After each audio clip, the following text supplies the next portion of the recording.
সুপ্রিয় দর্শক, সর্বশেষ আপডেট বাংলা নিউজে আপনাদের স্বাগতম। শুরুতেই সংবাদ শিরোনাম, এরপর থাকছে বিস্তারিত। শুরুতেই জানিয়ে দেব, ইউনূসের নয়া ছক, মৃত্যুদণ্ডপ্রাপ্ত হাসিনাকে ফেরত চেয়ে চিঠি বাংলাদেশের, কি বলল নয়াদিল্লি, বিস্তারিত থাকছে প্রতিবেদনে। আরও জানিয়ে দেব, গণহত্যার মামলায় মৃত্যুদণ্ড, দুর্নীতি মামলায় হাসিনাকে কি সাজা দেবে ঢাকা, বিস্তারিত থাকছে প্রতিবেদনে। আরও জানিয়ে দেব, হাসিনার 2 লকারে প্রায় 9,000 গ্রাম সোনা, দাম কত হতে পারে, বিস্তারিত থাকছে প্রতিবেদনে।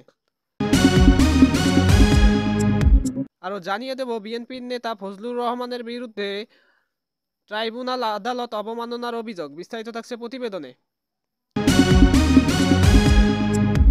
আরও জানিয়ে দেব, ঠাকুরগাঁওয়ে বাউল শিল্পীদের উপর হামলা, বিস্তারিত থাকছে প্রতিবেদনে। সুপ্রিয় দর্শক, এতক্ষণ শুনছিলেন সংবাদ শিরোনাম, এখন শুনবেন বিস্তারিত। তার আগে ভিডিওটি ভালো লাগলে চ্যানেলটি সাবস্ক্রাইব করুন। গত বছর জুলাই আগস্টে ছাত্র জনতার বিক্ষোভ দমনে মানবতাবিরোধী অপরাধে বাংলাদেশের মৃত্যুদণ্ডপ্রাপ্ত প্রাক্তন প্রধানমন্ত্রী শেখ হাসিনা ও স্বরাষ্ট্রমন্ত্রী আসাদুজ্জামান খান কামালকে ফেরত চেয়ে ভারতের কাছে ফের চিঠি পাঠাল মোহাম্মদ ইউনূসের অন্তর্বর্তী সরকার। বাংলাদেশের পররাষ্ট্র মন্ত্রণালয় ঢাকার ভারতীয় হাইকমিশনে সংক্ষিপ্ত চিঠি পৌঁছে দিয়েছে বিশেষ বাহক মারফত। যদিও নয়াদিল্লি এখনও এ পর্যন্ত এ বিষয়ে প্রকাশ্যে কোনো মন্তব্য করেনি। 2024 সালে জুলাই আগস্টে ছাত্র জনতার ব্যাপক বিক্ষোভের মুখে ক্ষমতাচ্যুত হওয়ার পর থেকেই শেখ হাসিনা ভারতে সাময়িক আশ্রয়ে রয়েছেন। সম্প্রতি ঢাকার আন্তর্জাতিক অপরাধ ট্রাইব্যুনাল ছাত্র জনতার আন্দোলনের সময় গণহত্যার অভিযোগে দায়ের করা এক মামলায় হাসিনাকে দোষী সাব্যস্ত করে ফাঁসির আদেশ দিয়েছে। এই রায়ের পরেই তাকে ফেরানোর জন্য ভারতকে এই নতুন চিঠি পাঠানো হলো। এর আগেও বাংলাদেশের কূটনৈতিক বার্তা পাঠিয়েছিল, যদিও ভারত সরকারের তরফে কেবল প্রাপ্তি স্বীকার করা হয়েছিল, সিদ্ধান্তের বিষয়ে প্রকাশ্যে কিছু জানানো হয়নি। এই আবহে রবিবার সন্ধ্যায় সাংবাদিকদের মুখোমুখি হয়ে বাংলাদেশের বিশেষ উপদেষ্টা মোহাম্মদ তৌহিদ হোসেন বলেন, শেখ হাসিনা ও আসাদুজ্জামান খান কামালকে ফেরত চেয়ে ভারতের কাছে চিঠি পাঠানো হয়েছে। তিনি বলেন, আমরা শুক্রবার চিঠি পাঠিয়েছি, এটি দ্বিতীয় অনুরোধ। গত বছর ডিসেম্বরেও বাংলাদেশের পররাষ্ট্র মন্ত্রণালয় ভারতের পররাষ্ট্র মন্ত্রণালয়কে হাসিনাকে ফেরত পাঠানোর জন্য চিঠি পাঠিয়েছিল, তবে কোনো জবাব পাওয়া যায়নি। এদিকে গণহত্যা মামলায় ক্ষমতাচ্যুত প্রধানমন্ত্রী শেখ হাসিনাকে মৃত্যুদণ্ড সাজা ঘোষণা করেছে বাংলাদেশের আন্তর্জাতিক অপরাধ ট্রাইব্যুনাল।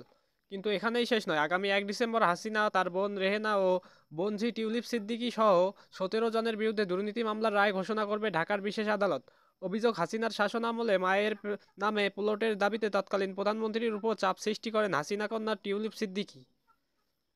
ক্ষমতার অপব্যবহার করে জালিয়াতির মাধ্যমে নিজের বোন শেখ রেহেনাকে প্লট বরাদ্দ করে দিয়েছিলেন শেখ হাসিনা। এদিকে বাংলাদেশের প্রাক্তন প্রধানমন্ত্রী শেখ হাসিনার 2টি লকার থেকে নাকি 9,000 গ্রাম সোনা পাওয়া গিয়েছে, এমনই দাবি করা হলো। বাংলাদেশের একাধিক সংবাদ মাধ্যমে 2টি লকার থেকে 832 ভরি সোনা পাওয়া গেছে বলে একাধিক রিপোর্টে জানানো হয়েছে। বাংলাদেশের প্রাক্তন প্রধানমন্ত্রী শেখ হাসিনার 2টি লকার থেকে নাকি 9,000 গ্রাম সোনা পাওয়া গিয়েছে, এমনই দাবি করা হলো বাংলাদেশের একাধিক সংবাদ মাধ্যমে। বাংলাদেশের সংবাদ মাধ্যম প্রথম আলোর প্রতিবেদন অনুযায়ী, ঢাকায় দিলকুশায় অগ্রণী ব্যাংকের প্রধান শাখার প্রাক্তন প্রধানমন্ত্রী হাসিনার 2টি লকার ছিল। ওই 2টি আগেই বাজেয়াপ্ত করা হয়েছিল, তবে লকার খোলার জন্য আদালতের অনুমতির অপেক্ষা করা হচ্ছিল। আদালতের অনুমতি পাওয়ার পরে ওই 2টি লকার খোলা হয়। সেই সময় হাজির ছিলেন এক ম্যাজিস্ট্রেট, বাংলাদেশ ব্যাংক, জাতীয় রাজস্ব বোর্ড, দুর্নীতি দমন কমিশন সহ বিভিন্ন প্রতিষ্ঠানের প্রতিনিধিরা। জাতীয় রাজস্ব বোর্ডের এক অধিকারীকে উদ্ধৃত করে ওই প্রতিবেদনে জানানো হয়েছে যে 2টি লকার থেকে 832 ভরি সোনা পাওয়া গিয়েছে।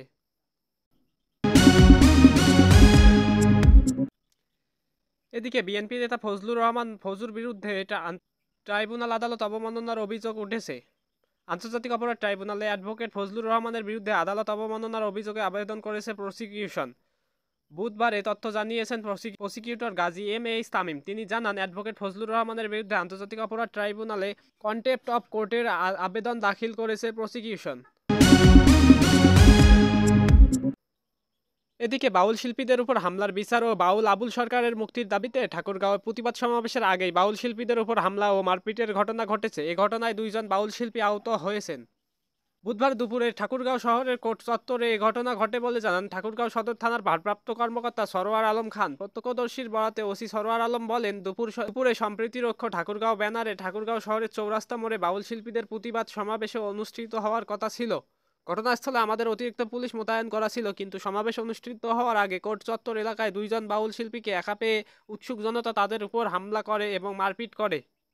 এ বিষয়ে ঠাকুরগাঁও ওডিসি শিল্পী গোষ্ঠীর সাধারণ সম্পাদক রেজওয়ানুল হক রিজু বলেন, ঠাকুরগাঁওয়ের বাউল শিল্পীরা কোর্ট চত্বরে একত্রিত হচ্ছিল তাদের কর্মসূচি পালন করার জন্য। সে সময় একদল উচ্ছৃঙ্খল মানুষ কোর্ট চত্বরে মিছিল নিয়ে এসে বাউল শিল্পীদের উপর হামলা চালায় এবং মারপিট করে।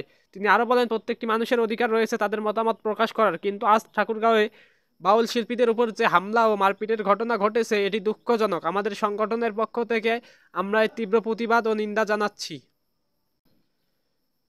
ঠাকুরগাঁও সদর থানার ভারপ্রাপ্ত কর্মকর্তা সরওয়ার আলম খান বলেন, বাউল শিল্পীদের আমরা বলেছি আপনাদের অভিযোগ থাকলে সেটি লিখিতভাবে থানায় দেন, আমাদের কাছে অভিযোগ দিলে আইনগত ব্যবস্থা নেওয়া হবে।